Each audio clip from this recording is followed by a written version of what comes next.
Bonjour Sandrine. Bonjour Damien. Presse dans le monde qui revient d'abord sur ce premier anniversaire de la présidence Biden. Oui, c'est vrai, hein.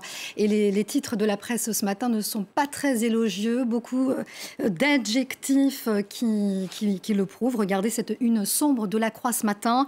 Joe Biden est enlisé depuis un an au pouvoir. Le président américain est fragilisé par sa trop faible majorité au Congrès, nous dit ce journal catholique, qui parle d'un anniversaire morose. Lui qui promettait de réconcilier l'Amérique avec elle-même et de vaincre la pandémie de Covid-19. Eh bien, un an après, il y a plus de morts que sous Donald Trump, nous dit ce quotidien.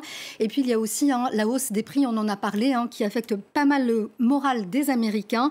Le prix à la pompe a bondi de plus de 49% en un an. Même constat de déception dans un autre journal français, Le Figaro. Joe Biden, malgré une immense expérience au Sénat, eh bien, il est dans une impasse. Lui qui avait été salué pourtant comme le nouveau Franklin Roosevelt et son mandat comme celui d'un New Deal, eh bien, un an après, on le compare plutôt à Jimmy Carter, l'infortuné président, nous dit-on ici, idéaliste mais plutôt maladroit, humilié d'ailleurs par la prise d'otage de Téhéran. Joe Biden a surestimé ses capacités politiques. Ici, on pointe notamment son retrait calamiteux d'Afghanistan. Et puis, sur le dossier ukrainien, eh bien, au lieu, nous dit ce journal, d'établir une certaine stabilité, prévisibilité avec la Russie, eh bien, on a plutôt l'impression que Joe Biden n'a pas jusqu'ici donné l'impression de savoir trop quoi faire. Et qu'en dit la presse étrangère ?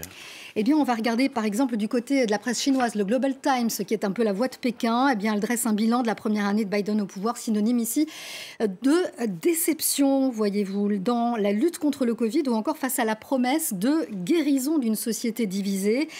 Joe Biden, nous dit ce journal, n'a pas fait mieux que Donald Trump finalement. On observe que les tensions avec la Russie et la Chine restent inchangées, voire s'intensifient sur le dossier avec l'Ukraine ou avec Taïwan. L'espoir, Damien, vient plutôt de la presse américaine. Le New York Times publie ici un article intitulé « Biden peut encore sauver sa présidence ».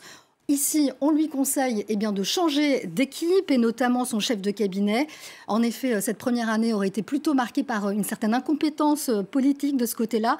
On s'interroge notamment comment Joe Biden a-t-il pu tenir son discours en Géorgie sur cette réforme du droit de vote des minorités, s'attaquer aux républicains, sans vérifier au préalable que la sénatrice Kyrsten Sinema lui resterait fidèle. Et puis comment un accord avec un autre sénateur, Joe Manchin, n'a pas été trouvé en ce qui concerne sa réforme phare Build Back Better. On va regarder un dessin dans le Charlotte Observer qui ici signé Kevin Sayer, ce qui résume bien cet anniversaire. Vous le voyez, je n'ai jamais résolu tous les bugs, tous les problèmes, le Covid avec tous ses variants. Au Congrès, on le voit ici, Mitch McConnell, et puis dans son propre camp, Joe Manchin et Sinema.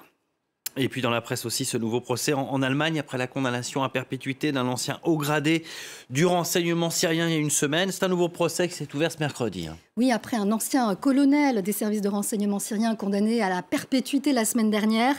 C'est donc un deuxième procès lié aux exactions attribuées au régime de Bachar al-Assad qui s'est ouvert mercredi en Allemagne. Cette fois, c'est un médecin syrien qui est jugé. C'est en une du quotidien L'Orient le Jour.